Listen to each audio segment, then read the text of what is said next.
Então, ó, só para a gente relembrar, esse aqui é o novo calendário, né? Como eu falei, a gente começou lá em fevereiro, né? Que eu chamei de primeira fase, ó. Aí revisamos primeiro e segundo exame de qualificação 2020, 19, 18, 17. Começamos agora, hoje, né? Eu dividi em módulos. Então, vamos do módulo 1 ao módulo 7. Dia 5, 19, 2, 16, 30, e depois já ir aqui, são aulas semanais, 37, 14. Então, são 7 módulos de 10 questões. Faremos uma revisão de 70 questões nessa segunda fase, juntando com as 58 da primeira fase, 128 questões de revisão. Tá de tamanho muito bom, muito bom. Tá? Vamos lá, então. Então, segunda fase, módulo 1. Beleza? Vamos lá.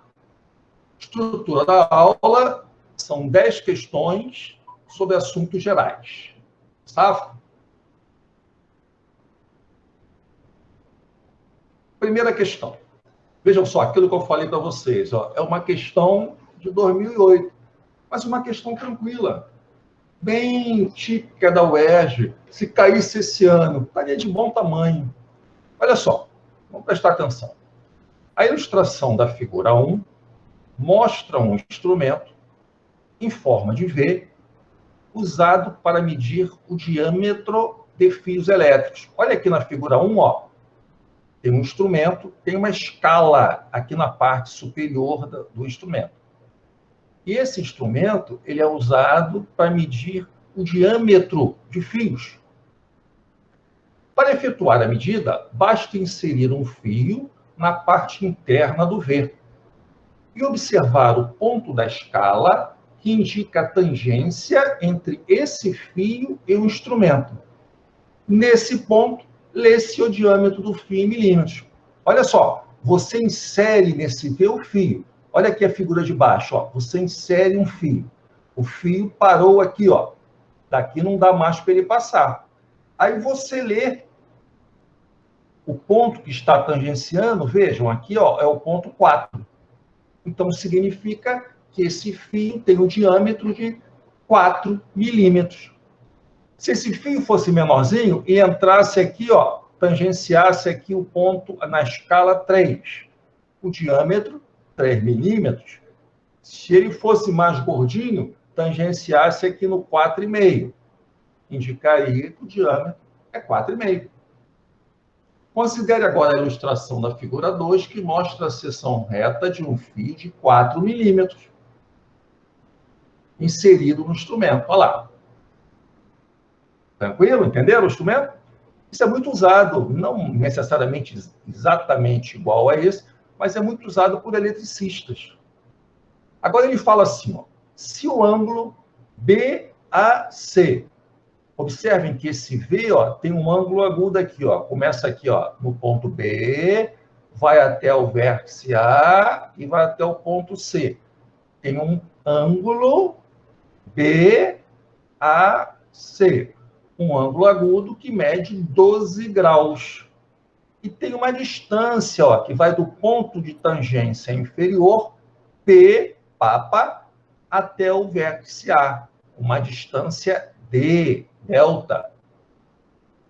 Aí ele pergunta, a distância em milímetros que vai do ponto A ao ponto P de tangência é igual a... Observem as respostas. 2 sobre cosseno de 12. 6 sobre seno de 12. 6 sobre cosseno de 6. 2 sobre tangente de 6. Ora, vejam só. Então, eu tenho que buscar uma relação trigonométrica, né? Ou de seno, ou cosseno, ou tangente, que relacione um ângulo e essa distância D, que é o que ele quer parir. Entenderam a figura? Entenderam o problema? Entendeu, Duda? Entendi, Sérgio.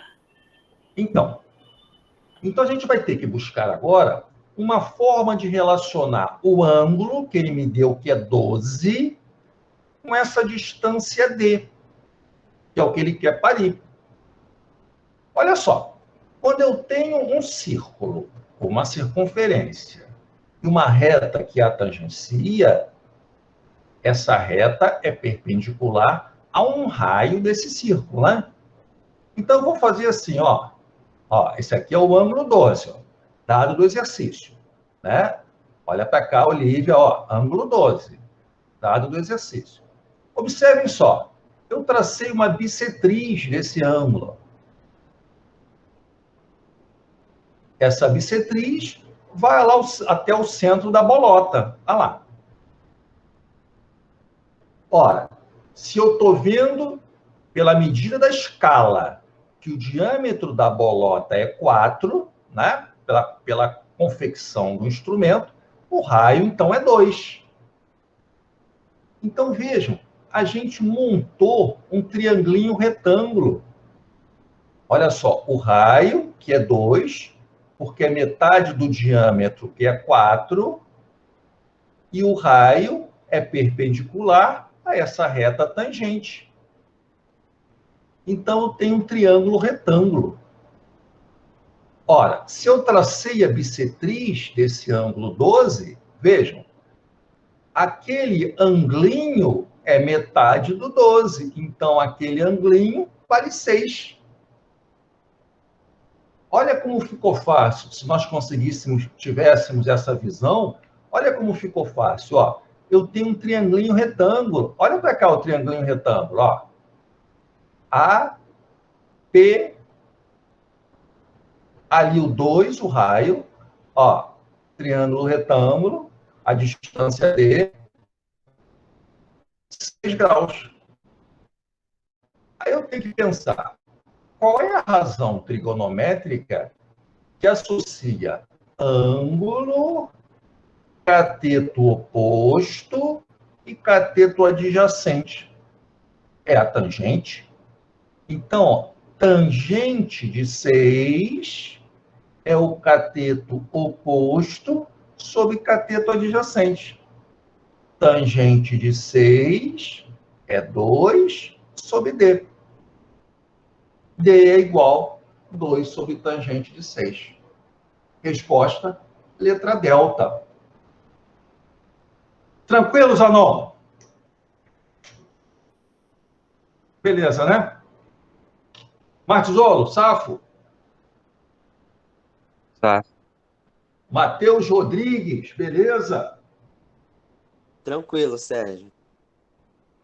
Aliás, Duda, o Vitor Campos e o Vitor Valente tinham dito para você que assistiriam, mas não vieram, né? Pois é, eu botei até um recado na turma perguntando, porque... Porque eles tinham entrado naquela relação que você me falou, né? Sim, sim. Porque os outros justificaram, né? A Isabelle está trabalhando. Está trabalhando em que, Isabelle? Você sabe, não? Na verdade, é tipo um jovem aprendiz. Aí ela está trabalhando na administração de uma ONG. Ah, legal. A Carolina e a Letícia também falaram com o Zanon. Agora, os Vítors não falaram nada. Bom, vamos lá. O ERJ 2016. Na compra de um fogão, os clientes podem optar por uma das seguintes formas de pagamento. À vista, 860. Em 2 parcelas de 460. Olha só, antes de resolver o problema, imaginem a seguinte situação. Colega Olivia, escangalhou o celular dela, tá ruim, ela quer comprar um celular da colega Maria Eduarda. Aí a colega Maria Eduarda fala assim, olha, eu tenho aqui tá meio velhinho, um S8, mas eu vendo para você, um S9, mas eu vendo para você por 860 conto. Aí a colega Olivia fala assim, olha, Duda, mas eu só tenho 460. Preste atenção. O celular da Duda custa 860. A Olivia tem 460. Quanto é que a Olivia está devendo para a Duda? Ó, custa 860, a Olivia pagou 460. Quanto é que a Olívia está devendo? 400 mil reais, é ou não é? É ou não é? É isso. Olívia, então, está devendo 400 mil reais. Aí a Duda fala assim, depois você me paga os 400. Beleza. Porque a Duda é amiga da Olívia, não vai cobrar juros nisso. Aí a Olívia depois paga os 400 mil reais. Então a Olívia pagou 460, depois, quando ela ganhou a mesada no mês seguinte, ela pagou mais 400, inteirou os 860. Porque a Duda é amiga dela, não cobrou juros. Mas se fosse numa loja, a Olívia daria 460 e quando ela fosse pagar o restante, ela pagaria os 400 que estão faltando? Não. A loja ia cobrar os juros. Então, ela vai pagar mais do que os 400, porque a loja vai cobrar os juros pelo atraso nessa segunda parcela, por ela não pagar à vista. Então, vejam, o celular era 860. Aí a Olívia deu 460. A segunda parcela, ela vai dar 30 dias depois. Aí o cara falou, não, então ao invés de você me dar 400, que é o que está faltando, você vai me dar de novo 460. Então, vejam, a Olívia lá no início ficou devendo 400, mas vai pagar 460. Então, nesses 30 dias, houve juros de 60 mil reais. Não é?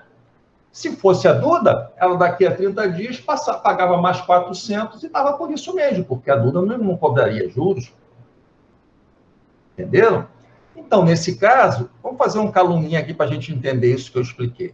Ó, pagou 460, olha aqui em lilás, ó, deve 400. Se não houvesse juros, um mês depois, ela pagaria 400. Pronto. Quitou a dívida, que era de 860 no início, quando ela foi comprar o fogão, ou celular, qualquer coisa.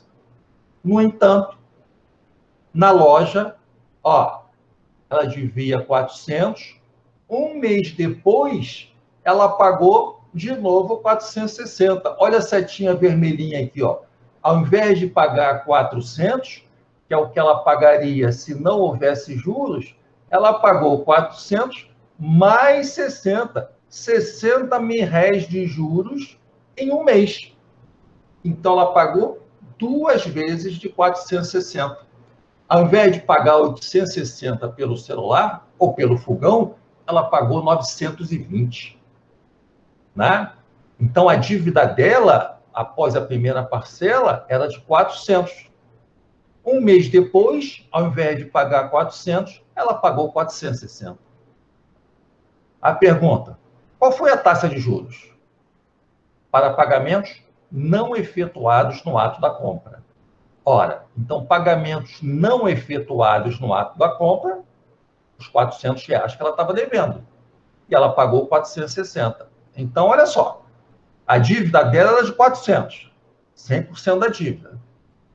E ela pagou de juros 60. Quanto é que foram, percentualmente, os juros?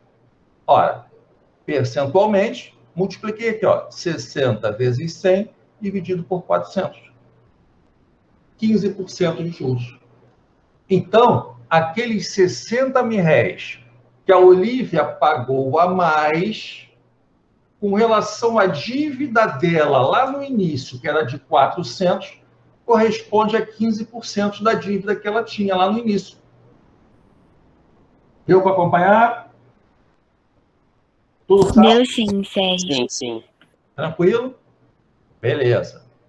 Ó, o UERJ adora porcentagem. Toda prova da UERJ cai um probleminha de porcentagem. Tá? Esse aqui caiu em 2016. Caiu em 2017, 2018, 2019, 2020. É muito provável, não posso jurar, mas é muito provável que caia em 2021. Vamos lá. Esse é um pouquinho mais complicado. Caiu em 2015. Preste atenção, Arthur. Um triângulo equilátero possui perímetro P. Martizolo, o que é perímetro de um triângulo equilátero? Aliás, perímetro de qualquer coisa. Perímetro de qualquer coisa. O que é perímetro, Martizolo? Soma de todos os seus lados. Ora, perímetro de qualquer figura é a soma dos lados. Então, perímetro de um triângulo é a soma dos 3 lados. Perímetro de um quadrado é a soma dos 4 lados. Perímetro de uma bolota é o comprimento da circunferência 2πr. Perímetro de um hexágono é a soma dos 6 lados. E assim vai. Área de um triângulo. A área de um triângulo sempre pode ser feita como base vezes altura sobre 2. Mas eu tenho falado para vocês, nessas revisões aí desde o ano passado, que a área de um triângulo equilátero Vai bater? é muito Vai bater? pedida. 1,36. Muito tempo, E era muito jogo. conveniente Muito jogo que pela nós frente, muito soubéssemos jogo pela de cor 342 subiu muito agora. essa Agora área subiu do muito, é real. triângulo equilátero. Agora é Pra não real. precisar ficar É real. calculando a altura do triângulo real. equilátero, que é um pouquinho mais complicado. Avisa que é ela. Quando acabar Alguém o programa, lembra? a galera vai. Ah! 453 Em função quando acabar do o programa lado, agora, ó. A galera vai sair. Qual é a Esse área momento que a galera de tá pegando o triângulo celular. equilátero? Alguém Tá lembra? entrando. 491.500. Era ao quadrado, raiz de 3 sobre 4, né? 501 mil. Então, olha só. 515 ela tá correndo contra o pode tempo. fazer a área O de um tempo é triângulo, dela, o tempo é favorável a qualquer ela. que seja O tempo é triângulo, favorável a ela. O tempo é base, dela. No caso, é o lado, 2,33. vezes a O recorde altura é do dela. triângulo. No caso de um triângulo 619, equilátero, a altura você poderia muito real. calcular por Pitágoras. É muito real. por seno, 680 mil Mas para não perder tempo, erros como cai acontecem. sempre, Erros. é erros. interessante que a área e a altura Tempo real do Instagram do Juliette, só aqui. Nós saibamos de cor. Para ganhar tempo. 724 mil, 764 mil, 3 minutos e 4. Então, vamos lá. 3 minutos e 4. Feita essa introdução, o 810 triângulo mil. equilátero possui perímetro Vai P. bater, não Ora, tem jeito. Caralho, então, vai o tomar no cu, perímetro é a Instagram. soma dos 3 lados. Vai bater. Em metros. 858. E área A. Vai, caralho. O colega não 3,23. lembrou que é L2 vezes 3 sobre 4. 900, hein? Em metros 931. É agora, hein, O família? valor É agora. P É um F5. e É A um F5. variam de acordo 970, com a medida do lado. Claro, 983. a área e o perímetro Não. depende do lado. Vai. Mas considerando 1 as milhão. unidades de medida, Pausa. a expressão... 1 milhão. O cara criou uma expressão aqui, ó, Y, que é igual Bateu o ao recorde. perímetro menos a área do triângulo 3 equilátero. minutos e 42. Então, ele pegou 3 o minutos e perímetro 42. 3 menos a área. Indica o valor da diferença entre os 3 minutos e números P e A. 42. Anotado, tá anotado. O maior 3,40 você machucou? valor de Não, porque a Y, foto subiu. O maior segundo valor já que Y é pode 42, assumir. porque eu larguei errado também. Então, qual é o maior Eu larguei valor errado. que a diferença entre o perímetro e a área de um triângulo equilátero pode assumir? Então, vamos lá. Isso é um pouquinho, Tá aí, mais Tá aí. elaborado do que os anteriores. 24 milhões, ela já vai agora Então, vai nadar de está aqui um braçada. triângulo não tem equilátero. jeito, Ó, né? 3 lados iguais Vou deixar meu e like 3 agora. né, ângulos porque de eu, como 60 jurado, graus. Não 3 posso ângulos iguais. interferir, né, na corrida, então por isso que eu não Está aqui deixei a o like. altura do triângulo equilátero Tá aí. H. 1,8 milhões, vai bater Eu 2 posso mais rápido, vai calcular bater 1. o perímetro, Essa que que é a é grande realidade. 3L. Né? Nesse momento, o A editor de altura... cortes manda Arthur, aqui qual é a uma- altura de um triângulo manda aqui equilátero? uma Você lembra? alegria, uma emoção, É porque mais o cortes L, raiz Você de 3 imagina, né? sobre 2, né? Isso. na cabeça Você do pode editor de calcular cortes, sabendo que a esse palavra ângulo é 60 Juliette graus, no canal, né, meu irmão? ou Eu, né? Ele vai aplicando poder fazer Pitágoras, né? Ó, misérias, né? Ele vai poder fazer misérias. L2 é igual a Se ele faz H2 chover mais L com sobre o nome 2 dele, ao quadrado mais L sobre 2 ele ao vai quadrado. preparar Poderia fazer por tudo Pitágoras. com a Mas vamos Juliette. deixar isso quieto aí. Eu não fiz Olha absolutamente só. porra nenhuma, né? É isso. O Tá aí, perímetro, tá maluco, mano. como o Né? colega Dedo falou, grande. é a soma Bizarro. dos lados. Ela já 3L. tá... Hoje eu acho que ela A já aposentou o área netinho dela. do Eu falei que ela tinha triângulo aposentado o filho, equilátero, L2, raiz de mas 3 acho que ela sobre aposentou o 4. neto já. É interessante que nós guardemos essa expressão. Senão, eu vou ter que calcular a altura e multiplicar pelo lado. E dividir por 2, né? Qualquer triângulo, a área é base vezes altura sobre 2. Agora eu vou fazer a expressão Y, vou montar a expressão Um jovem Y. de 18 anos, armado com Ó, uma espada, Y invadiu uma creche e matou P pelo menos menos A. 5 pessoas. Entre os Y mortos estão é 3 P bebês com menos de menos 2 A. anos, uma professora e uma funcionária da escola. Ou O agressor passou por cirurgia e menos A está internado em estado mais grave. P. O Inverti ataque ali. aconteceu por volta das 10 horas da manhã Olhando desta para essa terça-feira na Escola de expressão, Educação isso Infantil aí tá Amparela. com cara de Chocou os quê? moradores de Saudades, cidade com 10 mil habitantes no oeste de Santa Catarina. Fabiano Kippermai, de 18 Coação anos, de segundo grau, invadiu a né? creche armado Ora, com meus uma amigos, katana, olha só. um tipo de espada de origem Quando o japonesa, cara fala e assim, atacou ó, alunos o e maior funcionários. Segundo a valor polícia, de logo que entrou, Y, o agressor atacou uma professora. sempre que a gente Ferida, tiver ela correu para uma o sala onde maior estavam 4 valor, crianças e um agente valor educacional. máximo, Todos foram agredidos o a menor golpes de faca. valor, A professora o valor Kelly mínimo, eu Anisivski, falo para de vocês 30 isso desde anos, a e primeira 3 crianças série, morreram desde no lá de local. 2018, A agente educacional 2018, Mirla né? Renner, de Desde 20 anos, 2018, chegou a ser né? socorrida, Sempre mas que não se resistiu falar aos o ferimentos. valor máximo, As crianças o valor identificadas mínimo, como o Sara maior Luísa valor, Mali maior Sen, Murilo mínimo, Massi isso e Ana significa Bela uma Fernandes parábola de Barros que tem tinham um menos de máximo 2 mínimo anos. ou um A quarta mínimo, criança agredida né? está Ou internada na seja, UTI de um o Y hospital. do vértice. Após o ataque, Fabiano tentou se Então suicidar observe e foi que isso levado a um aqui é uma hospital em expressão do Pinhalzinho, cidade segundo vizinha a grau. Saudades. Ó, isso aqui é uma função do segundo grau. Só que em vez da variável x, a variável é L. Não faz mal. Ó, isso aqui é o coeficiente A. Lembram da expressão no segundo grau? Isso aqui é o coeficiente B da minha função do segundo grau. Ah lá. Serginho, Foi. por que mudou de sinal? Não, eu só inverti aqui, ó. Não é 3L menos isso aqui?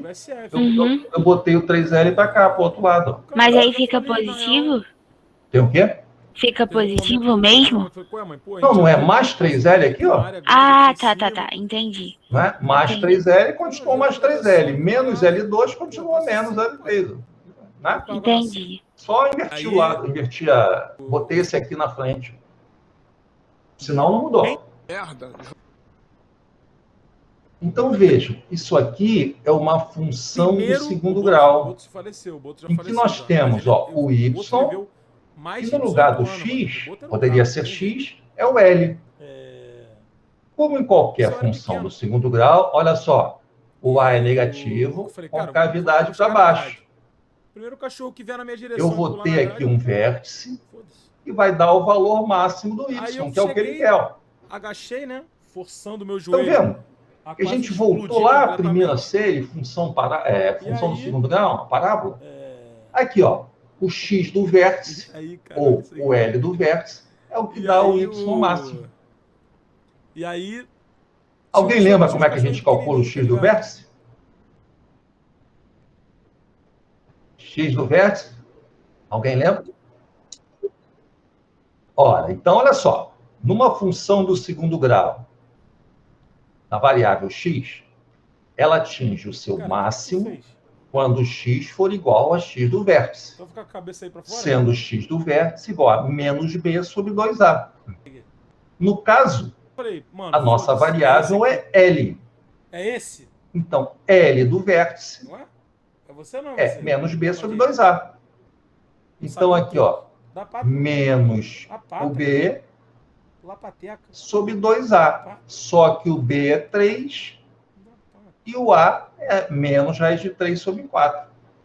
Então, está aqui, ó, o L do vértice. O que é o L do vértice? É esse valor aqui de baixo. É o valor que corresponde ao vértice que vai dar o y máximo. Quer dizer, lá na expressão do y, se você entrar com esse valor do L do vértice, você vai achar o valor máximo daquela Essa aqui eu expressão. chamo de estume escondido. Conseguiram como se relembrar esse o estudo, conceito? o cara nem vê. Então, ó, racionalizei nossa, esse foi tão valor. rápido que Se nem não eu quiser, não consegui precisa, acompanhar, mas racionalizei, ó. Como é que eu racionalizo essa expressão? Multipliquei em cima e embaixo por raiz de 3 sobre 3. O nome do meu cachorro é Clebinho. Raiz de 3 então, sobre tipo, raiz de Kleber, 3. Clebinho, Clebão. Racionalizei. Então, o L do vértice deu 2 raiz de 3. Quer dizer, ó, quando você entrar aqui no eixo horizontal com 2 raiz de 3, ó, Esse valor corresponde ao ponto máximo da parábola, que corresponde ao valor de y máximo. Então, se você entrar lá na expressão do y com 2 raiz de 3, você vai entrar substituindo L do vértice na expressão de y, você vai achar o y máximo, 3 raiz de 3. Colega Tiago Zanon, qual é a outra forma que eu podia achar o y máximo? Quer dizer, o y do vértice.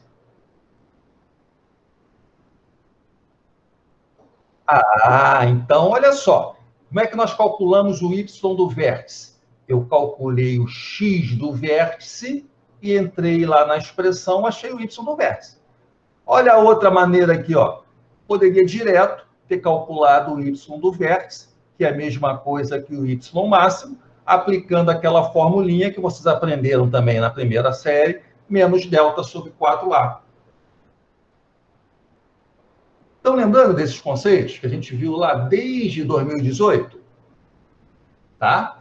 Claro, era uma questão um pouquinho mais complicada, mas como eu falei no início aí da nossa preleção, não tem nada de novo. Estamos só relembrando. Tá?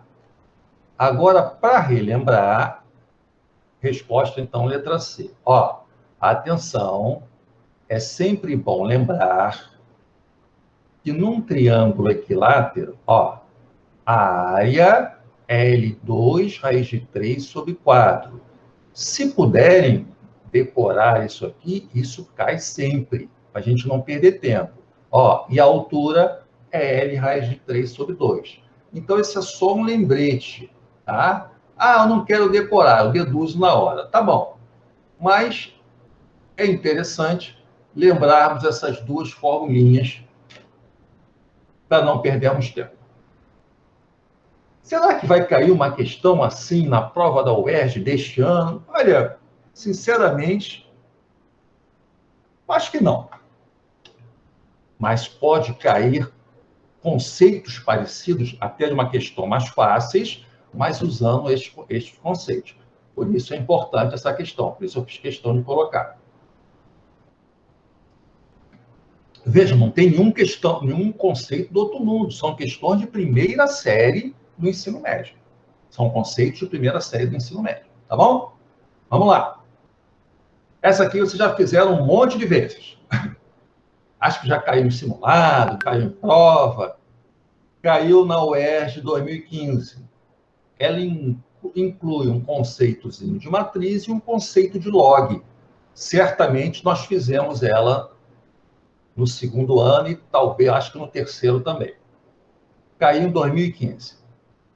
Observe uma matriz quadrada, quer dizer, o número de linhas é igual ao número de colunas, de ordem 3. Uma matriz 3 por 3. Tem 3 linhas e 3 colunas.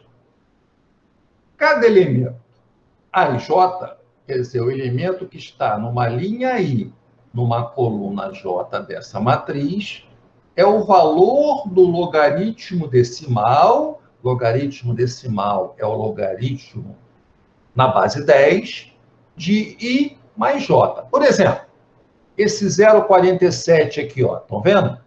0,47 é o elemento que está na linha 1, coluna 2. Então, I é igual a 1, J é igual a 2. Ó, o 0,47 é um exemplo, tá? I é igual a 1, J é igual a 2. 1 mais 2, 3. Então, 0,47 é o log na base 10 de 1 mais 2, log de 3. Entenderam? Aqui, ó, 0,6. 0,6 é o elemento que está na linha 1, coluna 3. Então, esse elemento, 1, 3, ó, 1, 3, o 0,6, é o logaritmo decimal, é o log na base 10 de 1 mais 3, Então, 0,6 é o log de 1 mais 3, log de 4. É isso que ele está dizendo. Ele quer saber qual é o valor desse x. Ora, observem que x é o elemento linha 2, coluna 3, ou linha 3, coluna 2.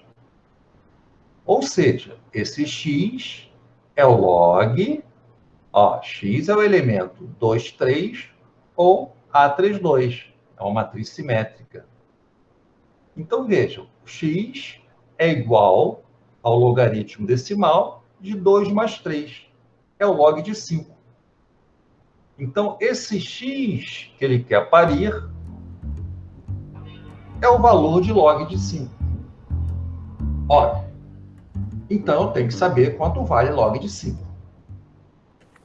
Então, eu vou ter que, de alguma forma, com os dados dessa matriz, isso na página da descobrir disciplina. quanto vale log de 5. Bom, log de 5, já fizemos isso algumas vezes, é a mesma coisa que log Renato de 10 Pedrosa, a pessoa sobre me conhece 2. por Pedrosa. Logaritmo do quociente, cálculo 1, log de 10 sobre 2 de é matemática, log de juntamente 10 com a geometria menos analítica, que log de 2. Lembram? Propriedade do logaritmo? Logaritmo do quociente, e essas duas log de disciplinas 10 preparam sobre vocês 2 para a é continuação log de nas 10 disciplinas de matemática. menos log de 2. Ah, Log de 10 você na deve usar base logo 10 que é 1, vocês vão perceber que e log de 2 eu tenho a que disciplina descobrir. de cálculo ela é uma disciplina que usa Ora, aí eu vou lá na matriz e vejo. Olha só, tem que determinar o log de 2. Principal diferença que vocês Aí eu vejo que o elemento é 1 na matriz é 0,3. E pelo enunciado do exercício, o elemento 1 é o logaritmo de 1 mais 1. Então, pelo enunciado, A11 é o logaritmo de 1 mais 1, que é o log de 2. Então, log de 2 é igual a 0,3. X, que é 1 menos log de 2, é 1 menos 0,3, 0,7. Lembraram desse exercício? Nós fizemos ele durante o curso. Muito complicado? Deu para acompanhar? Sérgio, dá para fazer só analisando ali a matriz. Se você vê se cada coluna está crescente, né? Então, se você for ver, o x ele tem que estar entre o 0,6 e o 0,77. Está falando pela resposta, né? Exatamente. Aí, vê ali na resposta e acha. Entenderam o que o colega falou? O colega falou assim, ele observando as colunas aqui da matriz, por exemplo, a primeira coluna, então ele viu que os valores estão crescentes, né? Estão crescendo aqui para baixo. Então, observem a terceira coluna. O x tem que ser um número entre 0,6 e 0,77. O único número que se encaixa entre 0,6 e 0,77 é 0,70. Né? Opa, quase derrubo tudo aqui. Perfeito, Arthur. Mas veja bem. Tá? Não, veja bem. Veja bem. Mas aqui a gente está aproveitando para revisar alguns conceitos de log, né? Se a gente fizesse pela resposta, a gente não estava revisando a formação de matrizes, né? O conceito de formação de matriz e o objetivo do exercício, que era a gente revisar aqui conceitos de log. Por isso que eu fiz da forma ortodoxa. Se eu chegasse aqui e desse a solução pela resposta, a gente não estaria fugindo ao objetivo da aula, que é rever alguns conceitos. Mas, claro, na prova, Arthur, perfeito, a sua observação é perfeita. Na prova, você observou isso aqui e matou, passa para outra questão. Tá? Como o Zanon falou, eu acho que essa observação você já fez lá em outras aulas que nós tivemos. Tá? Mas o objetivo aqui era a gente aproveitar para fazer alguma revisão, uma revisãozinha básica, né, de alguns conceitos de logaritmo. Logaritmo de 5, a gente faz 10 sobre 2. Logaritmo 10 na base 10 é igual a 1. Então, isso é importante, tá bom? Vamos lá. Essa aqui não é da UERJ.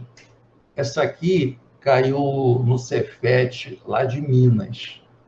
Mas tem alguns conceitozinhos de função e de área de figura plana que eu achei interessante nós fazermos. Tá? Caiu no Cefet, lá em Minas, na Cefet, né? Em 2017. Olha só. Na figura abaixo, nós temos representações de parte de duas funções.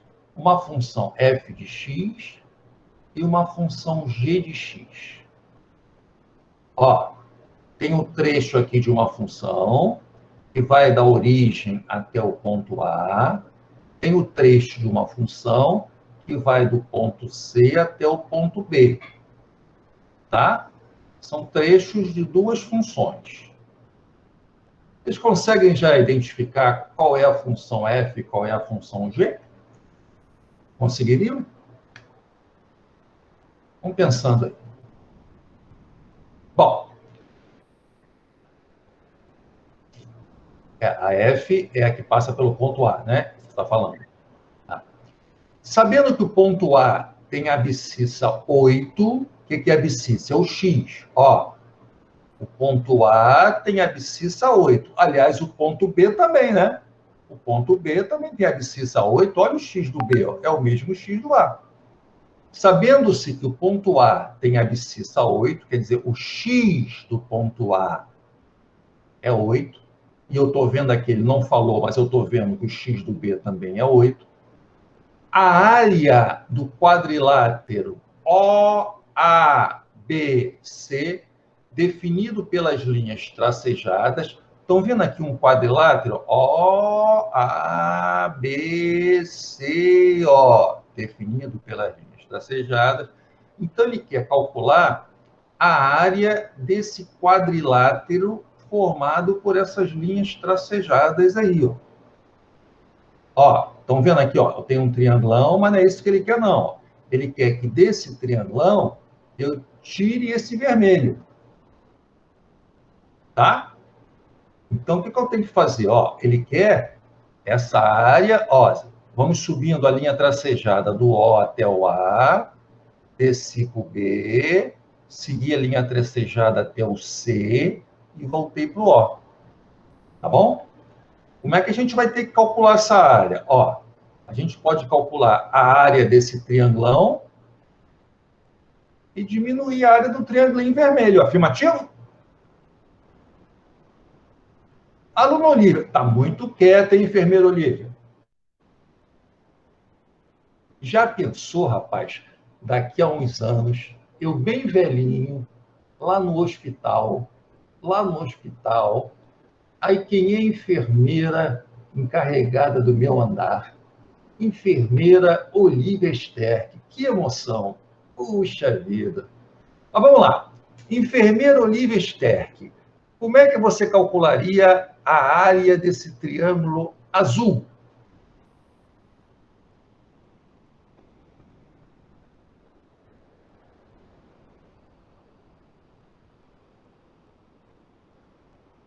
Ué, cadê o Olívia Sterck? Saiu ou está sem som?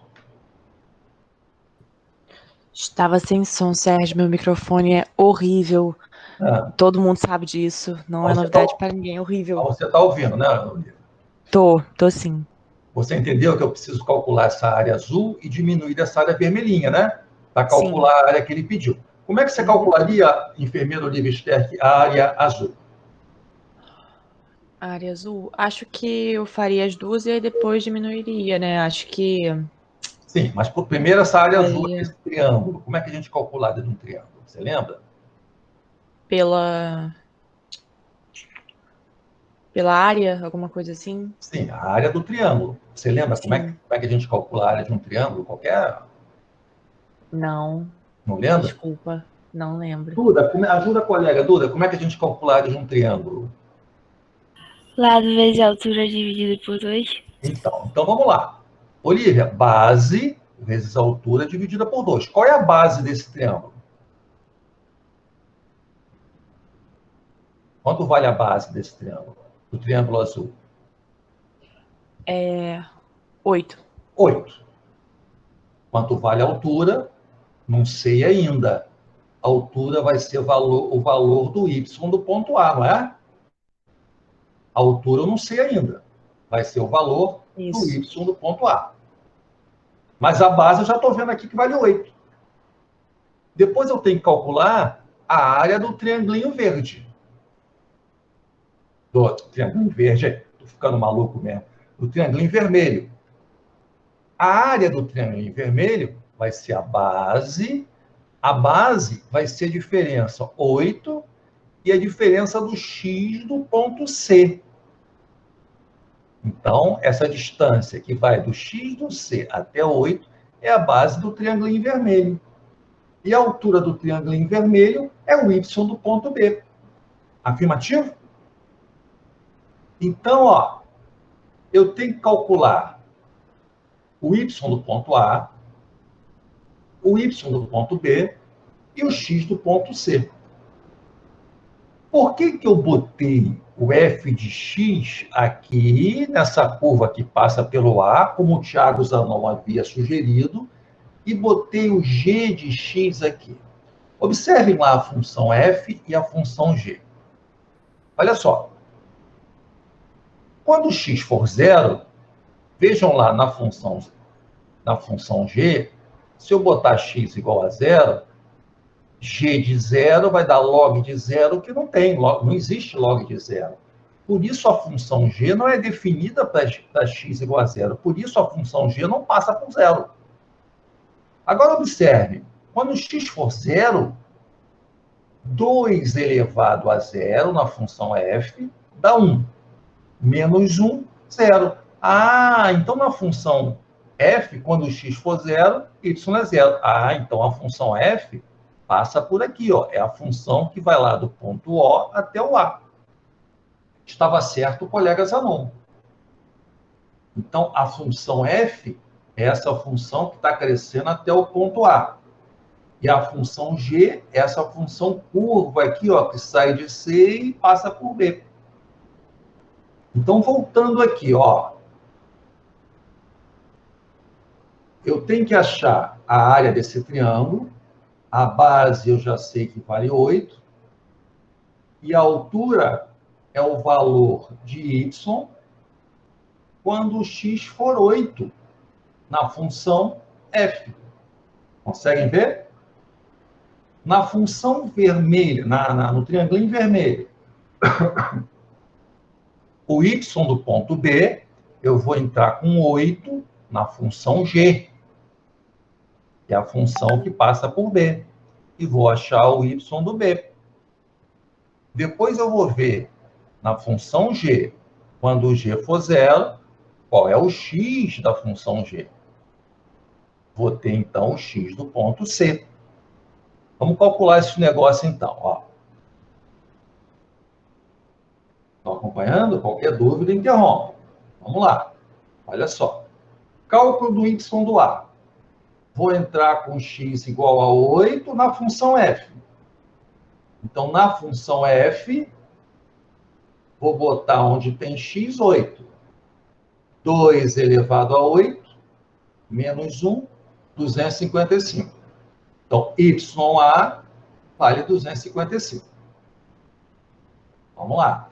Agora eu tenho que calcular YB, o Y do ponto B. Só que agora, quem rege o ponto B é a função G. Então, Y do ponto B vai ser o valor de Y na função G quando x for 8. Então, log, botei lá no lugar do x o 8, log de 8 sobre 2 na base 2. Log de 4 na base 2, que é igual a 2. Então, já calculei o YA e o YB. Falta agora calcular o x do ponto C. Vejam, o x do ponto C é o x que faz com que o y da função seja 0.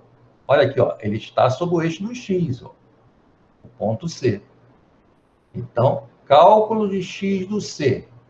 O y do ponto C é igual a 0. Então, log de x do ponto C sobre 2, que é o valor da função g, tem que ser igual a zero. Aplicando o princípio do peteleco, ó, x do ponto C sobre 2 é igual a 2 elevado a zero. X do ponto C é igual a 1. X do ponto C é igual a 2. Olha só, então eu tenho todos os valores agora que eu preciso. O y do ponto A é 255, o y do ponto B é 2 e o x do ponto C vale 2. Então, agora eu vou calcular aquele triângulo, lembra aquele triângulo grandão, depois o triangulinho, e vou diminuir um menos o outro. Então, a área pedida será a área dos triângulos AOD e BCT. Então, ó, triangulão, base vale 8. Altura 255. Então, 8 vezes 255 sobre 2. Base vezes altura sobre 2. Triangulinho. A base vale 6. A altura vale 2. Base vezes altura sobre 2. Diminuo uma vezes outra. Acho o valor da área que ele pediu. Aquela área cinza. Ok? Um exercício um pouquinho mais trabalhoso, que envolvia conceitos aí de área de triângulo, área de figuras planas, que eu tive que calcular a área de um triângulo grandão, diminuir a área de um triângulo pequenininho, e alguns conceitos de função. Né? Ok? Alguma dúvida? Podemos prosseguir? Será que vai cair um assim, tão detalhado na prova? Acho que não. Mas a gente aproveitou esse exercício para recordar função, área de figuras planas e logaritmo. Vamos lá? Questão número 6. Também área de figura plana. Caiu na UERJ 2008. Um tabuleiro retangular com pregos dispostos em linhas e colunas igualmente espaçadas foi usado em uma aula sobre áreas de polígonos. É um tabuleiro e um monte de preguinhos igualmente dispostos. A figura a seguir representa o tabuleiro com um elástico fixado em 4 pregos indicados pelos pontos A, B, C e D. Ela pegou um elástico aqui, ó, e uniu, através do elástico, os pontos A, B, C e D. Considere U a unidade de área equivalente ao menor quadrado que pode ser construído com o vértice em 4 pregos dos tabuleiros. Então, se você pegar aqui, ó, um quadradinho, 4 vértices aqui próximos, 4 pregos, você forma um quadradinho de unidade de área U, que vai ser a nossa referência. Se você pegar, ó, esse quadradinho aqui de cima, ó, 4 preguinhos adjacentes, mais outro, você tem 2U, 8 preguinhos, mais outro, 3U, e assim por diante. Calcule, nessas unidades U, a área do quadrilátero ABCD formado pelo elástico. Aluno Calvinho, você tem ideia como é que você faria isso? Não.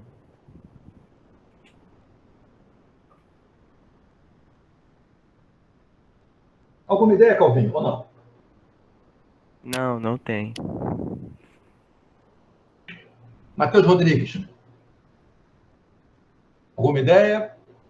O cara quer essa área azul. Como é que a gente calcula essa área azul aqui? Uma área toda irregular, né? Olha, Sérgio, Eu não sei direito não, mas acho que eu contaria os pregos que estão dentro do azul. Veria quantos pregos tem primeiro.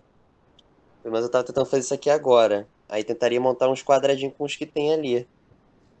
Mas veja que você não dá para montar quadradinho certinho, né? Os quadradinhos não dá para montar quadrado certinho.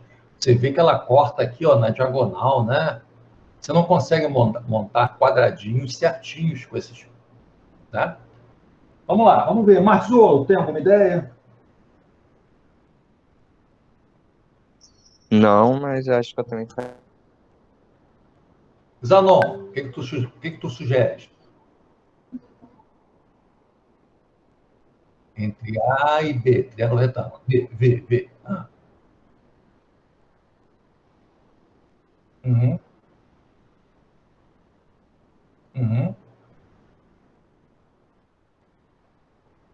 Certo. Arthur, você consegue visualizar alguma forma mais fácil? Olha, não, eu tô aqui vendo um monte de possibilidades, mas nenhuma parece ser tranquila ou dei alguma coisa. E se nós fizéssemos assim? Olha para cá, Maria Eduarda, olha para cá. Ó, se nós considerássemos aqui um retângulo e diminuíssemos desse retângulo, 4 triângulos retângulos. Perceberam a manobra? Nossa, boa manobra. Boa manobra. Olha só, eu calculo a área do retângulo e calculo a área de cada um desses triangulinhos, que é fácil. Base vezes altura sobre 2. 4 triangulinhos retângulos. Então, a área do quadrilátero azul, ABCD, é a área do retângulo menos a área dos triangulinhos. 1, 2, 3, 4. Matamos a pau. Fácil.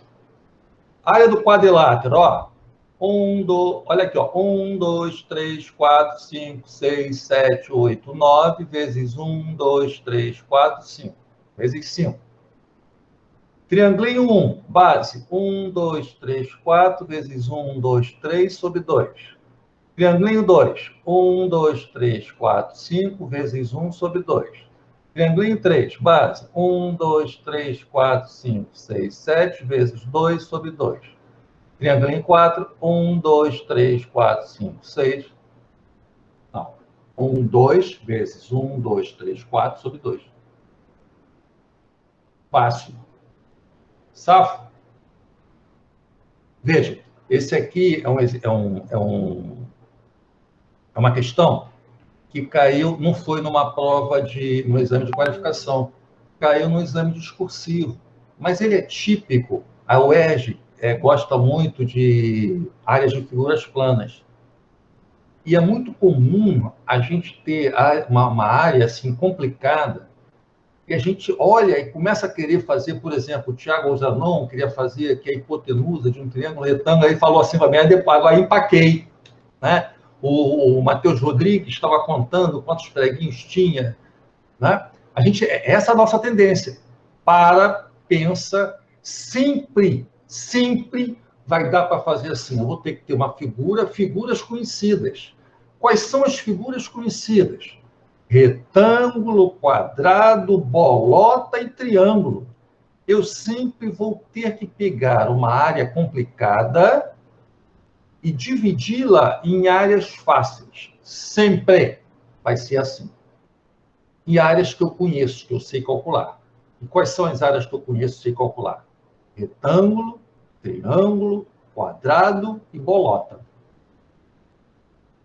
Ok? A gente sempre tem essa tendência a complicar. Beleza? Maria Eduarda, acompanhou? Acompanhei, Sérgio, mas acho que eu não ia ter esse raciocínio na hora. Por isso a gente está tendo essas aulinhas. Não? Se cair um parecido, você certamente vai acertar. Enfermeira Olivia Sterck. Deu legal? Acompanhou? Deu legal, Sérgio, mas também penso igual a Maria Eduarda. Jamais pensaria em fazer pelos entornos. Mas na prova da UERJ você vai fazer. Bom? Tá bom, então. Daí a gente está tendo essas aulinhas para lembrar isso. Então, a UERJ gosta muito, já caiu dezenas de vezes, problemas de área de figura plana. Não se apavorem, não se precipitem. Pensem, respira funda e fala assim, pô, olha o que aquele velho falou. Eu tenho que descobrir nessa coisa aqui áreas simples, áreas que eu conheço. Então, quais são as áreas simples? Sempre a gente vai ter que sair por aí. Triângulo, retângulo, quadrado e bolota. Tá bom? Vamos lá, questão 7. Ih, rapaz, esse é um pouquinho mais complicado, mas conceitualmente importante. Não sei se o Bruno fez esse com vocês. Chegou a fazer esse? Vocês lembram desse? Eu lembro. Ele deve ter feito com vocês, sim. Esse é típico, né, de geometria espacial. É um exercício bacana de geometria espacial. O Bruno deve ter feito com vocês. Caiu em 2016. Vamos relembrar, então, que tem alguns conceitos interessantes, tá? Geometria espacial. Que também era uma matéria que caía todo o exame da UERJ,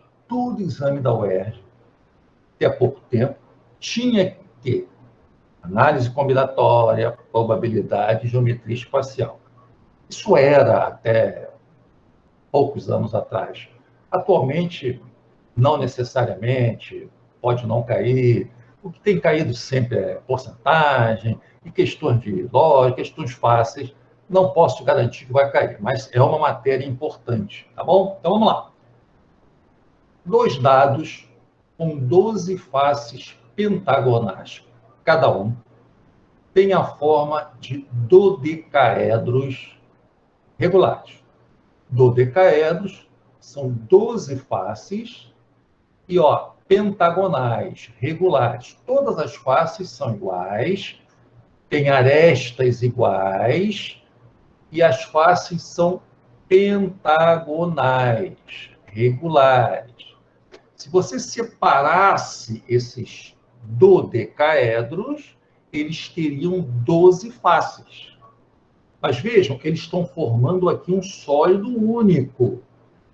Tá? É como se fosse um troço vazado, cheio de ar aqui. Imagine um balão cheio de ar aqui. Tá? Se os dodecaedros estão justapostos por uma de suas faces, que coincidem perfeitamente, formam um poliedro côncavo, conforme ilustra a figura. Então, imaginem que a face de baixo do dodecaedro azul coincide, não existe, é um buraco aqui, que coincide com a face de baixo, que seria do dodecaedro laranja. Então, imagine um buraco aqui, né? Imagine um balão nessa forma aqui. Formou um novo sólido. Imaginem que esses sólidos se unem, tem vapor aqui dentro, unindo os sólidos. Tá? Eles formaram um novo sólido, que é a justaposição de 2 dodecaedros. Calvinho, está acompanhando? Bom, considere o número de vértices, V, de faces e de arestas desse poliedro côncavo, desse novo sólido, que é a justaposição dos 2 dodecaedros originais. Então, ele quer saber, para esse novo sólido, e não para os dodecaedros originais, quanto é que dá a soma dos vértices, das faces e das arestas. Tranquilo? Vamos lá. Primeira coisa que a gente tem que lembrar é a chamada relação de Euler, que o Bruno ensinou para vocês lá na 2ª série, como vamos fazer amor a 2, né? Então, se você somar os vértices mais as faces, é igual ao número de arestas mais 2. Relação de Euler. Tem que saber isso. Vamos supor cada dodecaedro separadamente. Não estou ainda analisando o sólido resultante da justaposição.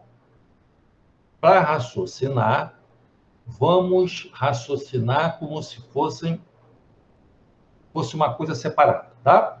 Então, se você pegar o dodecaedro azul sozinho ou o dodecaedro laranja, ele teria 12 faces pentagonais, não é? Cada face pentagonal tem 5 arestas. Total de arestas do dodecaedro. Eu vou pegar o número de arestas de cada face, multiplicar pelo número de faces. Então, a cada face tem 5 arestas, são 12 faces, 5 vezes 12.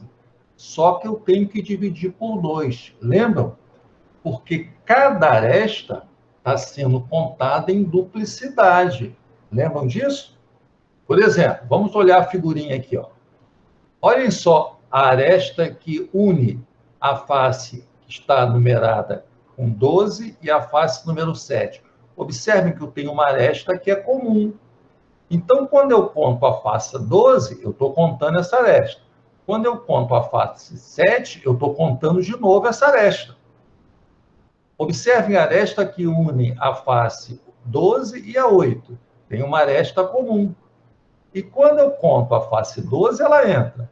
Quando eu conto a face 8, ela entra de novo. Por isso, eu multipliquei 5 arestas do pentágono vezes 12 faces, mas eu tenho que sempre dividir por 2, porque cada aresta foi contada em duplicidade. Então, um dodecaedro tem 30 arestas, tem 12 faces e 30 arestas. Pela relação de Euler, um dodecaedro separadamente tem 20 vértices. Até aí está tranquilo, não é? Isso, se eu analisar um dodecaedro completo separado. Mas agora vamos analisar o sólido que ele propôs, que é a superposição ou a justaposição dos dois, um sobre o outro. Tá? Então, agora sim, eu vou olhar esse novo sólido resultante da justaposição dos dois dodecaedros. O sólido em questão é formado pela justaposição de 2 decaedros. Observe-se que o número de faces fica subtraído de 2. Porque, observe, nesse novo sólido, que é um sólido único, a face de baixo do azul e a face de cima do laranja deixaram de existir. Então, eu tenho as 12 faces originais do azul, as 12 faces originais do laranja, menos as 2 que deixaram de existir. Então, o total de faces desse novo sólido vai ser 12 mais 12 menos 2, 22 faces. Deu para entender? Porque esse novo sólido é como se fosse vazado aqui. Existe uma passagem de vapor, de ar, de um sólido que está embaixo para o sólido que está em cima. É uma coisa única aqui. Então, uma das faces do azul deixou de existir, uma das faces do laranja deixou de existir. Então, o número de faces desse sólido côncavo, do novo sólido, 12 mais 12 menos 2.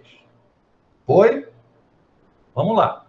Agora, vamos ver o número de arestas. Ó, representei aqui à direita um sólido. Tem um buraco aqui em cima, tá?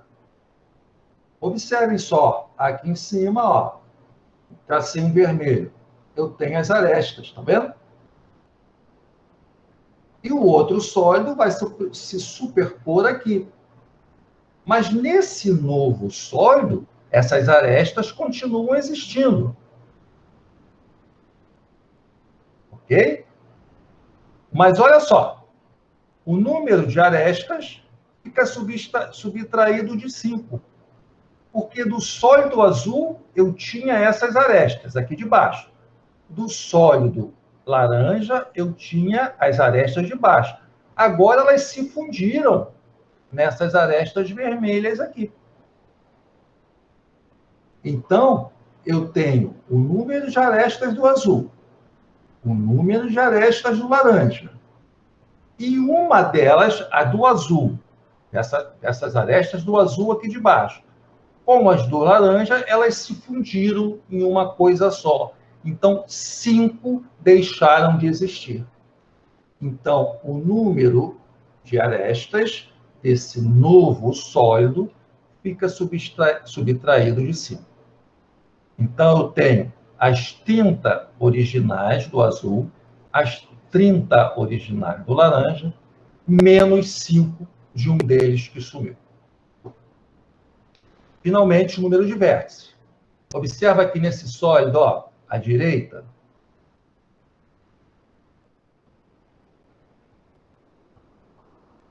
eu tenho 5 vértices. Tá? Que também vão se fundir, ó, esses 5 vértices do sólido de baixo com o sólido de cima. Então, o número de vértices também fica subtraído de 5. Eu tenho os vértices do de cima que vão se unir, vão se fundir nessa união com os vértices do de baixo. Então, eu vou deixar de contar 5 vértices do total. Então, vai ter, ó, 20 vértices do azul, 20 vértices do laranja, menos 5. Por que menos 5? Porque os vértices do azul, os 5, se fundiram com os 5 do laranja. Então, os 10 vértices viraram 5. Resposta: 22 mais 55 mais 35, 112. Letra delta. Vamos lá, meus caros. Não era muito fácil de ver, mas um exercício interessante, que nos lembra alguns conceitos lá de geometria espacial. Oi? Foi sim, Sérgio. Thiago Zanon, safo? Eu sei que o Bruno já tinha feito isso com você, né? É uma revisãozinha. Beleza? Vamos lá. Isso aqui também é um conceito já cobrado muitas vezes pela UERJ. E nós já fizemos nas revisões para o Enem, já aplicamos esse conceito. É um conceito que vocês vão lembrar quando nós mostramos, né? Se você tem um sólido, um cubo, uma esfera, um cone, qualquer que seja o sólido, e você, por exemplo, duplica uma dimensão linear dele, o volume fica multiplicado por 8. Lembram disso? Fica multiplicado por 2 ao cubo. O volume varia com essa variação da medida linear ao cubo. E a área, se eu duplico uma medida linear, a área fica multiplicada por 4. E se você triplica uma medida linear, o volume fica multiplicado por 3 ao cubo e a área fica multiplicada por 3 ao quadrado. A área varia sempre com o quadrado da variação linear. E o volume sempre com o cubo.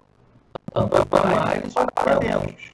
Por exemplo, você tem um pacote de café, se você diminui a metade, a diagonal, a largura, a altura, se você dividir por 2, a diagonal, a largura, a altura, qualquer medida linear, o volume fica dividido por 8. Se você dividir por 2 uma medida linear, a área fica dividida por 4. A área sempre varia com o quadrado a razão de semelhança e com o cubo da razão de semelhança. Então, lembrete, nós estudamos isso bastante. Vamos lá. A razão entre o volume de sólidos diferentes é igual ao cubo da razão de semelhança. Ou seja, é igual ao cubo da razão entre dois dígitos reais correspondentes.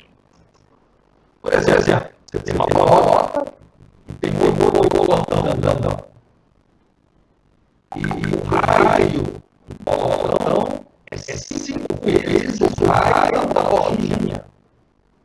Então, o volume do bolotão é 5 vezes maior que o volume da bolinha. E a área do bolotão é 5 ao quadrado vezes a área da bolinha. Isso vale para o sólido. Tem um óleo. Tem lá o volume de óleo. Aí eu divido por 4, na altura do óleo. O volume do óleo vai ficar dividido em 4. E a área do óleo é 4 ao quadrado. A razão de essa área sólida semelhante é igual ao quadrado da razão de semelhança. Ou seja, é igual ao quadrado da razão de duas lineares correspondentes. Então, essa razão de duas lineares correspondentes pode ser a diagonal, pode ser a largura, pode ser a altura, pode ser o raio, pode ser o diâmetro. Não faz mal. Se você pegar uma medida linear de uma figura, do sólido, pegar a medida do sólido, essa razão pegar a razão dessas duas linhas correspondentes, a área vai quadrada essa razão. E o volume, lembrando disso. Então vamos lá. As figuras a seguir mostram os dois pacotes de café em pó que tem a forma de paralelepípedos de triângulos semelhantes. Se o volume do pacote maior é o dobro do volume do pacote menor, a razão empregadida da área total do maior e a área total do menor é... Vamos com calma. Olha só. Eu tenho aí, volume do grandão e botei aqui, por exemplo, a altura do grandão. Peguei o volume do pequeno e a altura do pequeno. Pegar aqui a largura, peguei a altura, peguei a medida linear, duas medidas correspondentes. Agora, se eu pegar a altura de um, eu tenho que pegar a altura do outro. Se eu pegar a largura de um, eu tenho que pegar a largura do outro. Se eu pegar a diagonal de um, eu tenho que pegar a diagonal do outro. Sempre medidas correspondentes. Aí o cara falou assim, o volume do pacote maior é o dobro do menor. Então, eu sei que o volume varia como cubo da razão de semelhança. Não é o que a gente acabou de falar lá? Então, o volume do grandão está para o volume do pequeno, assim como a altura do grandão está para a altura do pequeno ao cubo. Então, vamos lá. A altura do grandão está para a altura do pequeno, ou seja, a razão de semelhança ao cubo é igual à razão entre os volumes, não é isso? Só que ele me disse que o volume do grandão é 2 vezes o volume do pequeno. Está lá. O volume do grandão é 2 vezes o volume do pequeno. Simplifiquei. Então, a razão de semelhança ao cubo é igual a 2. Então, a razão de semelhança é igual a raiz cúbica de 2. Extrair a raiz cúbica de 2. Lembram que a variação da área é igual ao quadrado da razão de semelhança? Por isso, como ele quer qual é a relação entre a área, eu calculei primeiro qual é a razão de semelhança. Aqui nós fizemos o contrário. Ele deu o volume, a relação entre os volumes, e eu sei que a relação entre os volumes é igual à razão de semelhança ao cubo. Então, ó, ele me deu a relação entre os volumes, com isso me permitiu calcular a razão de semelhança. Agora, para calcular a razão entre as áreas, fica fácil. Porque, ó, isso aqui é a razão de semelhança. E olha aqui o lembrete que eu vou ser. A razão entre as áreas é igual ao quadrado da razão de semelhança. Então, o que ele quer é a razão entre as áreas. É igual ao quadrado da razão de semelhança. Então, vamos lá. Ó, quadrado da razão de semelhança é a razão entre as áreas, que é o que ele quer. Então, esse 2 foi aqui para dentro do radical. Raiz cúbica de 4. Resposta letra B. Então, guardem isso. Né? O volume de 2 sólidos varia com o cubo da razão de semelhança. E a área entre 2 sólidos varia com o quadrado da razão de semelhança. Safo? Vamos lá. Penúltimo exercício. Esse é um pouquinho mais difícil, tá? De análise combinatória, caiu em 2016. Deixa eu ver qual é o último. Ah, tá. O último é mais fácil. Esse caiu em 2016, é de análise combinatória, é um pouquinho mais difícil. Só para a gente lembrar que já faz algum tempo que a gente não faz exercício de análise combinatória, né? Então, eu coloquei esse aí, mesmo sabendo que ele é um pouco mais difícil. E é o penúltimo de hoje. Está acabando já. Um painel de iluminação possui 9 seções distintas. Ó, 9 seções. Ó. Tá? Cada uma delas acende uma luz de cor vermelha ou azul. A cada segundo são acesas, ao acaso, 2 seções de uma mesma cor e uma terceira de uma outra cor, enquanto as 6 demais permanecem apagadas. Então, a cada segundo, acendem 2 de uma cor, podem ser 2 azuis e uma vermelha, ou 2 vermelhas e uma azul. Quaisquer uma, sempre vão ser assim. 2 vermelhas e uma azul, e podem acender quaisquer seções do painel, 2 azuis e uma vermelha, 2 vermelhas e uma azul. Você tem 9 seções, então poderia acender 1 e 4 e a 3 de outra cor, 3 e 9 e a 5 de outra cor, 1 e 2 e a 5 de outra cor, como está aqui, ó. 1 e 2 vermelha e a 5 azul, 1 e 5 azul e a 9 vermelha, tá bom? Observem 4 diferentes possibilidades de iluminação do painel. Então, por exemplo, ó, 1 e 2 e 5. Aqui, ó, 1 e 2 e 5, só que inverteu. Onde era azul ficou vermelho, onde era vermelha ficou azul. Aqui, 1 e 5 e 9. Aqui, 4 e 5 e 6. Tá bom? Então, a cada segundo acendem 3, sendo que 2 iguais. O tempo mínimo necessário para a ocorrência de todas as possibilidades distintas de iluminação do painel após seu acionamento é igual a tantos minutos e tantos segundos. Os valores respectivos, quantos minutos e quantos segundos eu tenho para juntar todas as possibilidades. Tá?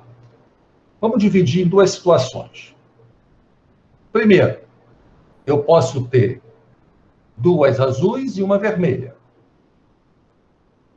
Ou 2 vermelhas e uma azul. Vou considerar 2 casos distintos. bom? Primeiro, 2 azuis e uma vermelha.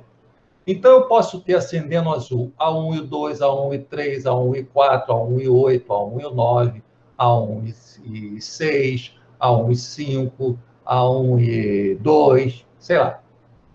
E para cada uma dessas duplas, 1 e 2, 1 e 3, eu tenho 7 outras possibilidades para acender a vermelha.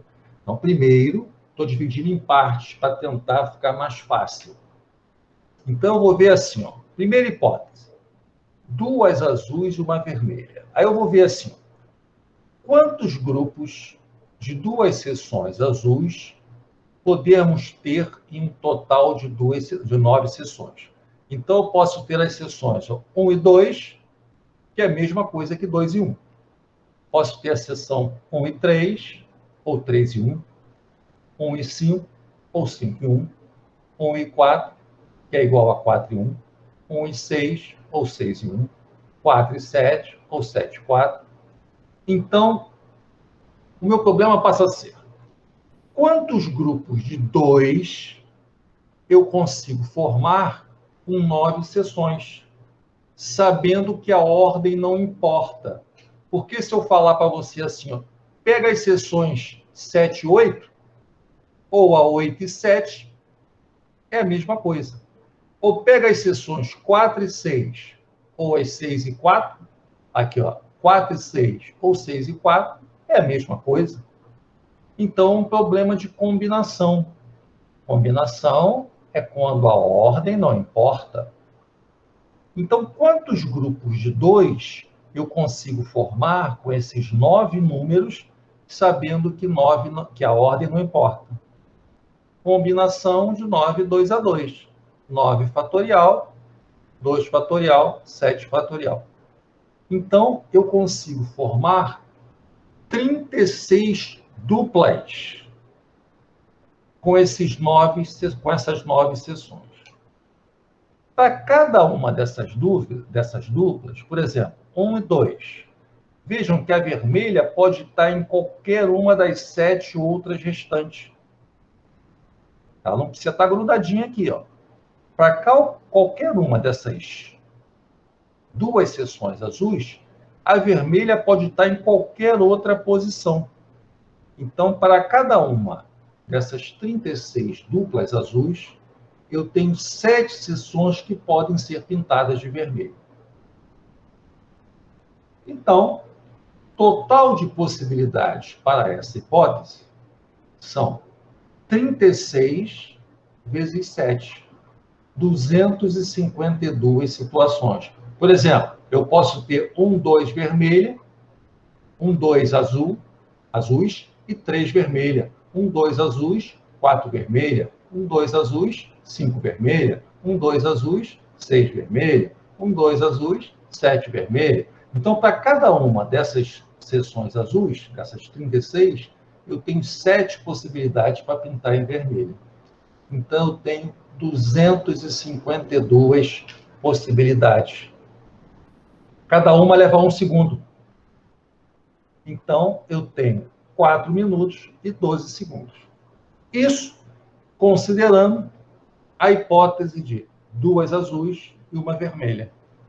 Mas lembram que isso foi uma simplificação que nós fizemos, porque a gente pode ter também 2 vermelhas e 1 azul, que é o mesmo raciocínio.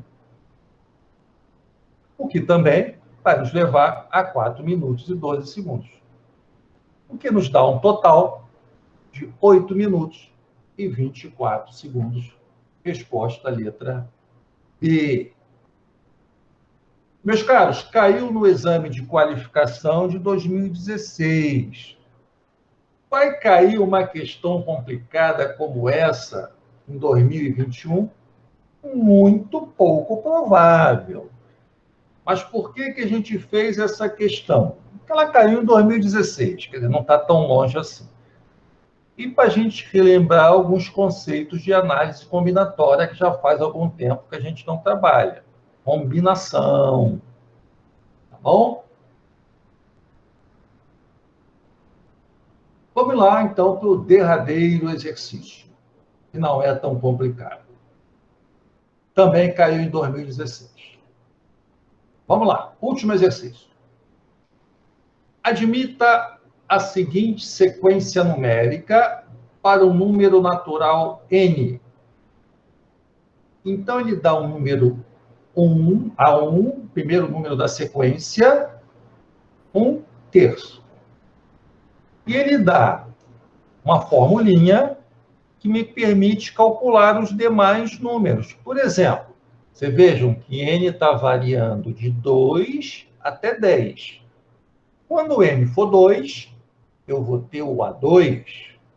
A2 vai ser o A2 menos 1, que é o A1, mais 3. Então, para calcular o A2, eu vou pegar o A1, vou somar 3.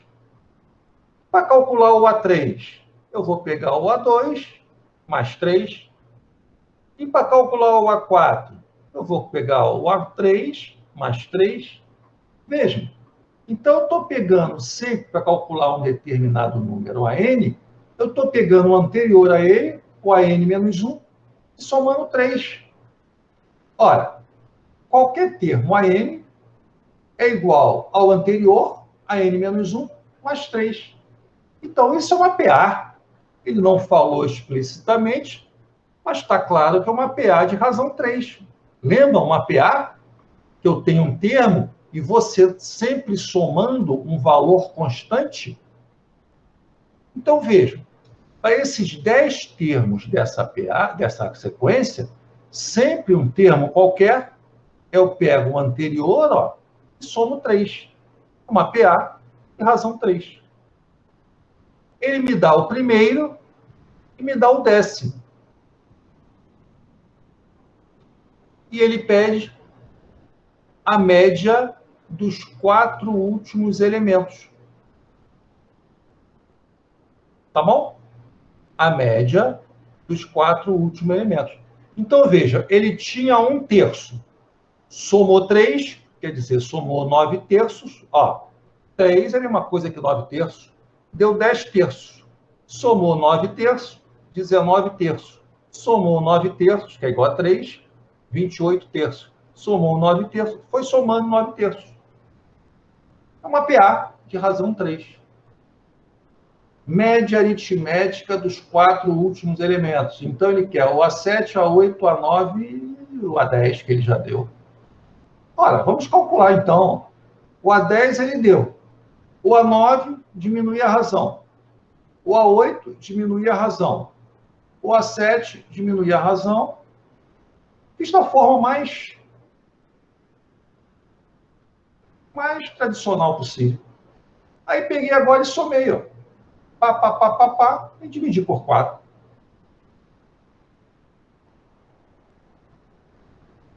Simplifiquei por 2. Tranquilo? Ok? Então, esse dava para fazer. Também tem caído com alguma frequência PA. Bem mais do que PG, na UERJ. Né? Esse eu acho que dava para fazer. Sérgio, eu percebi um negócio nos termos aqui. Porque os termos, né, eles são... o numerador é sempre somando 1, né, das dezenas e diminuindo uma das unidades. Então, o A6 é 46, o A7 é 55, o A8 é 64 e o A9 é 73. Então, é porque você está somando sempre 9, Arthur. Né? Você está somando, é como se você somasse 10 e diminuísse 1, é o que você está falando. Sim. Você está somando sempre 9, né? Ó, 1 mais 9, mais 9, mais 9, mais 9, mais 9. Porque, na verdade, você está mantendo o denominador, que é 3, né? E está somando 9, porque a razão é 3, mas para botar no mesmo denominador, você está somando 9/3, né? Sim. Então, por isso aqui, ó, você está somando 9. Quando você somar 9 aqui, vai dar 46. É porque estou evitando de fazer o termo geral, assim, para cada um, aí só... Não, mas aqui não precisava. Era só você somando 9, né? Porque a razão aqui é 9/3, ó, é 3. Sim. Então não precisava fazer termo geral, era só você somando aqui a razão. Ou então diminuindo aqui, ó, diminuir 9, diminuir 9, diminuir 9, ó. 82 menos 9, menos 9, menos 9. Sim. Tá? Porque a razão é 9/3. Então não precisou aplicar a fórmula de termo geral aqui. Porque lá no início, ó, a gente percebeu, né, que você pega um termo qualquer e vai somando 3, né? Pela fórmula que ele deu aqui do termo geral, qualquer termo, o N é o anterior mais 3. Tá? Então, se o primeiro é 1/3, o outro é 1/3 mais 3. Só que como tem o denominador 3, para poder somar, a gente tem que botar no denominador 3, né? Então ficou 9/3. Então, na verdade, isso que você concluiu é que a gente está somando 9. Sim, estou somando 9/3. Estou somando sempre 9 aqui, ó. Ou, como eu fiz aqui, ó, eu peguei o A10 e fui diminuindo 9, ó. 82 menos 9, 73. Menos 9, 64. Menos 9, 55. Tá? Sim, sim. Tá? Bom, meus caros, então, por hoje, a gente terminou.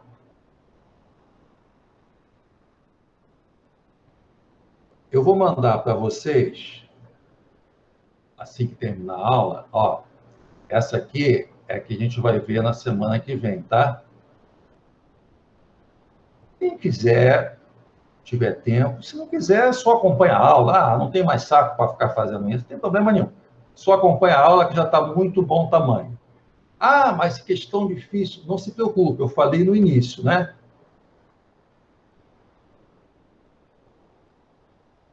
Não se preocupem, eu falei no início, tem questões, sim, num nível mais elevado. Você vê, tem questões aí de 2016, de 2015, 2008, e a tendência nos últimos anos tem sido questões bem mais fáceis. À medida que a gente vai andando lá para trás, as questões vão ficando mais difíceis. Meus caros, vamos parar por aqui. Qualquer dúvida nesse meio tempo, me procurem, estou aí à disposição. Tá bom? Se não houver nenhuma dúvida nesse meio tempo, nossa próxima aula agora é no dia 19. Tá tranquilo? Deu para acompanhar a aula? Deu sim, Sérgio. Sim, sim. Deu sim, Foi ótimo. Foi Tá bom, bom? foi bom. Então, parabéns aí a todos pelo desempenho aí. Parabéns, Arthur, Thiago, Olívia, Duda, Matheus Rodrigues, Marzolo, Calbinho, todo mundo. E agora, quem ainda está dependendo da UERJ, vamos lá que vai dar certo. E quem já está tranquilo vai fazer só de forma mais relax. Meus queridos, ó, beijão, até a próxima. Tchau. Tchau, Sérgio. Valeu. Tchau, Sérgio.